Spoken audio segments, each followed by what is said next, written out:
Hi welcome back to my channel. ತರಕಾರಿ ಸಾಂಬಾರು ಹೇಗೆ ಮಾಡೋದು ಅಂತ ನೋಡೋಣ ಬನ್ನಿ. ತುಂಬ ಚೆನ್ನಾಗಿರುತ್ತೆ, ಸಿಂಪಲ್, ವೆರಿ ಈಸಿ. ಒಂದ್ಸಲ ಈ ಥರ ಟ್ರೈ ಮಾಡಿ. ನಾ ಇಲ್ಲಿ ಬೀನ್ಸ್ನ ನಾರೆಲ್ಲ ತೆಗೆದು ಒಂದೊಂದೇ ಕಟ್ ಮಾಡಿದ್ರೆ ಲೇಟ್ ಆಗುತ್ತೆ ಅಂದ್ಬಿಟ್ಟು ಒಂದು 5-6 ಇಟ್ಟು ಈ ಥರ 1 ಇಂಚಷ್ಟು ಈ ಥರ ಉದ್ದುದ್ದಕ್ಕೆ ಕಟ್ ಮಾಡಿ ಇಟ್ಕೊಂಡಿದ್ದೀನಿ ನೋಡಿ. ಈ ಥರ ಆದಮೇಲೆ ಅದಕ್ಕೆ ನಾನು ಒಂದು ಗೆಡ್ಡೆಕೋಸು ತೊಗೊಂಡಿದ್ದೀನಿ. ಗೆಡ್ಡೆಕೋಸು ಅಷ್ಟೇ ಸಿಪ್ಪೆ ತೆಗೆದು ಅದನ್ನು ನೀಟಾಗಿ ಸಣ್ಣ ಸಣ್ಣಕ್ಕೆ ಹೆಚ್ಕೊಳ್ಳಿ. ತರಕಾರಿ ಸಾಂಬಾರಿಗೆ ಸಣ್ಣಕ್ಕೆ ಹಾಕಬೇಕು, ದಪ್ಪಕ್ಕೆ ಹಾಕಿದ್ರೆ ಅಷ್ಟು ಟೇಸ್ಟ್ ಇರಲ್ಲ ಮತ್ತು ಮಕ್ಳುಗಳು ತಿನ್ನಲ್ಲ. ಹಾಗಾಗಿ ಸಣ್ಣದಾಗಿ ಹಾಕ್ತೀನಿ ನಾನು. ಈ ಥರ ಸಣ್ಣಕ್ಕೆ ಹೆಚ್ಕೊಳ್ತಾ ಇದ್ದೀನಿ ನಾನು. ಈ ಥರ ನೋಡಿ, ಈಗ ತೋರಿಸ್ತೀನಿ ಯಾವ ಥರ ಹೆಚ್ಚಿದ್ದೀನಿ ಅಂತ ಉದ್ದುದಕ್ಕೆ. ಮತ್ತು ನಾನು ಇಲ್ಲಿ ಒಂದು ಕ್ಯಾರೆಟ್ ತೊಗೊಂಡಿದ್ದೀನಿ. ಕ್ಯಾರೆಟು ಫ್ರೆಶ್ ಆಗಿತ್ತು ಅಂದ್ಬಿಟ್ಟು ನಾನೇನು ಸಿಪ್ಪೆ ತೆಗ್ದಿಲ್ಲ, ಸುಮ್ಮನೆ ಈ ಥರ ಲೈಟಾಗಿ ಚಾಕಲ್ಲೇ ಮೇಲೆ ಸ್ಕ್ರಬ್ ಥರ ಮಾಡ್ಕೊಂಡಿದ್ದೀನಿ. ಈ ಥರ ಫ್ರೆಶ್ ಆಗಿದ್ದರೆ ಸಿಪ್ಪೆ ತೆಗಿಯೋ ಅವಶ್ಯಕತೆ ಇಲ್ಲ. ಇದನ್ನು ಅಷ್ಟೇ ಸಣ್ಣಗೆ ಕಟ್ ಮಾಡ್ಕೊಂಡಿದ್ದೀನಿ. ಕ್ಯಾರೆಟ್ ಜಾಸ್ತಿ ಹಾಕ್ಕೋಬೇಡಿ, ಸಾಂಬಾರು ಸಿಹಿ ಆಗಿಬಿಡುತ್ತೆ. ನಂಗೆ ಮಿಸ್ಸಾಗಿ ಕೈ ಬಿದ್ದುಬಿಡೋದು ಮಿಸ್ ಆಯಿತು. ಈ ಥರ ನೋಡ್ಕೊಂಡು ಕಟ್ ಮಾಡ್ಕೊಳ್ಳಿ. ಚಾಕಲ್ಲಿ ಕಟ್ ಮಾಡ್ಬೇಕಾದ್ರೆ ಹುಷಾರಾಗಿ ಇದು ಮಾಡ್ಕೊಳ್ಳಿ. ನೋಡಿ, ಈ ಥರ ಕಟ್ ಮಾಡ್ಕೊಳ್ತಾ ಇದ್ದೀನಿ ಸಣ್ಣಕ್ಕೆ. ನಾನು ಸಣ್ಣಕ್ಕೆ ಕಟ್ ಮಾಡ್ಕೊಳ್ಳೋದ್ರಿಂದ ಸಾಂಬಾರಿಗೆಲ್ಲ ಚೆನ್ನಾಗಿ ಹೊಂದತ್ತೆ ತರಕಾರಿ ಎಲ್ಲ.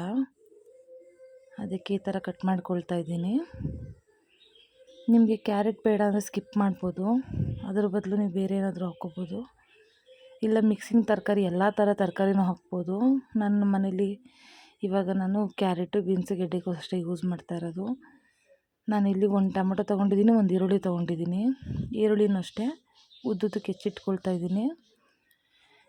ಈರುಳ್ಳಿ ಕೆಲವ್ರು ಯಾರೂ ಹಾಕಲ್ಲ, ಈರುಳ್ಳಿ ಹಾಕಿದ್ರೇ ಚೆಂದ ತರಕಾರಿ ಸಾಂಬಾರು.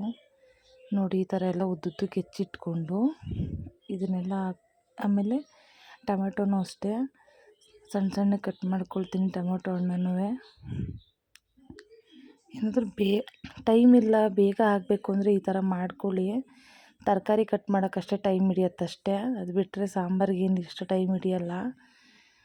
ನೋಡಿ, ಎಲ್ಲನೂ ಒಂದ್ಸಲ ಎಲ್ಲನೂ ಹೆಚ್ಚಿಟ್ಕೊಬಿಟ್ರೆ ಒಂದು 1/4 ಗಂಟೆ ಟೈಮು, 20 ನಿಮಿಷ ಅಷ್ಟೇ ಆಗೋದು. ನಾನು ಇಲ್ಲಿ 1 ಲೋಟ ಬೇಳೆ ಹಾಕ್ಕೊಂಡು ಸಣ್ಣ ಲೋಟದಲ್ಲಿ ಅದನ್ನೆಲ್ಲ ನೀಟಾಗಿ ತೊಳೆದಿಟ್ಕೊಳ್ತಾ ಇದ್ದೀನಿ.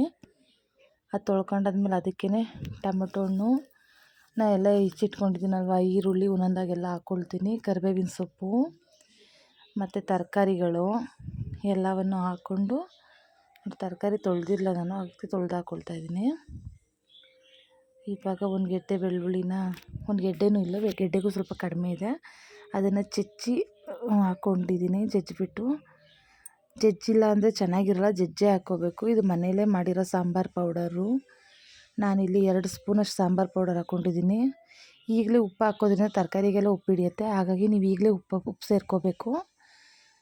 ಇವಾಗ ನಾನು ಇದನ್ನು 2 ವಿಸಲ್ ಮಾಡಿಸ್ತೀನಿ, ಸಾಕಾಗುತ್ತೆ 2 ವಿಸಲ್ ಮಾಡಿಸಿದ್ರೆ.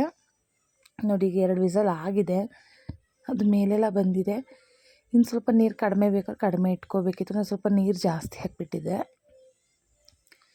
ನೋಡಿ, ಈಗ ಇದೆಲ್ಲ ನೀಟಾಗಿ ಬೆಂದಿದೆ. ನಾನು ಇಲ್ಲಿ ಹುಣ್ಸೆಹಣ್ಣು ತೊಗೊಂಡಿದ್ದೀನಿ, ಸ್ವಲ್ಪ ಹುಳಿ ನೋಡ್ಕೊಂಡು ಬಿಟ್ಕೊಳ್ಳಿ. ಟೊಮೊಟೊನೂ ಹಾಕಿದ್ದೀರಾ, ನಾನು ಇಲ್ಲೊಂದು ಸ್ವಲ್ಪನೇ ಹಾಕ್ಕೊಳ್ತಿದ್ದೀನಿ ಹುಳಿ.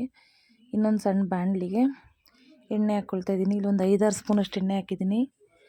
ಅದಕ್ಕೆ ಸಾಸಿವೆ ಮತ್ತು ಒಣಮೆಣ್ಸಿಕಾಯಿ ಹಾಕಿದ್ದೀನಿ. ಅದು ಸ್ವಲ್ಪ ಬೆಂದ ಮೇಲೆ ಆಫ್ ಮಾಡ್ಕೊಳ್ತೀನಿ. ಇಲ್ಲಿ ಸಾಂಬಾರೆಲ್ಲ ಒಂದು ಸ್ವಲ್ಪ ಕುದ್ದ ಮೇಲೆ ನಾನು ಒಗ್ಗರಣೆ ಆರಿಸಿಟ್ಟಿರ್ತೀನಿ. ಬಿಸಿಲೇ ಹಾಕ್ಬಿಟ್ರೆ ಅಡುಗೆ ಮನೆಗೆಲ್ಲ ತುಂಬ್ಕೊಳ್ಳುತ್ತೆ ಅಂದ್ಬಿಟ್ಟು ನೋಡಿ, ಸ್ವಲ್ಪ ಆರಿದ್ಮೇಲೆ ಹಾಕಿದ್ದೀನಿ. ಇಷ್ಟೇ, ಒಂದು ಕುದಿ ಬಂದ ತಕ್ಷಣ ಸಾಂಬಾರು ರೆಡಿ. ತುಂಬ ಚೆನ್ನಾಗಿರುತ್ತೆ, ಒಂದ್ಸಲ ಈ ಥರ ಟ್ರೈ ಮಾಡಿ. ಬಿಸಿ ಬಿಸಿ ಅನ್ನದ ಜೊತೆಗಂತೂ ಒಳ್ಳೆ ಕಾಂಬಿನೇಷನ್ನು. ಈ ಥರ ಮಾಡ್ಕೊಂಡು ಒಂದ್ಸರಿ ಟೇಸ್ಟ್ ಮಾಡಿ, ಟ್ರೈ ಮಾಡಿ ನೋಡಿ, ಸಖತ್ತಾಗಿರುತ್ತೆ. ನಾನು ಬಿಸಿ ಅನ್ನ ಜೊತೆ ಸರ್ವ್ ಮಾಡ್ತಾಯಿದ್ದೀನಿ. ನನ್ನ ಚಾನಲ್ ಇನ್ನೂ ಯಾರು ಸಬ್ಸ್ಕ್ರೈಬ್ ಮಾಡಿಲ್ಲ ಅಂದರೆ ಸಬ್ಸ್ಕ್ರೈಬ್ ಮಾಡಿ, ಲೈಕ್ ಮಾಡಿ, ಕಮೆಂಟ್ ಮಾಡಿ, ಶೇರ್ ಮಾಡಿ. ಬಾಯ್.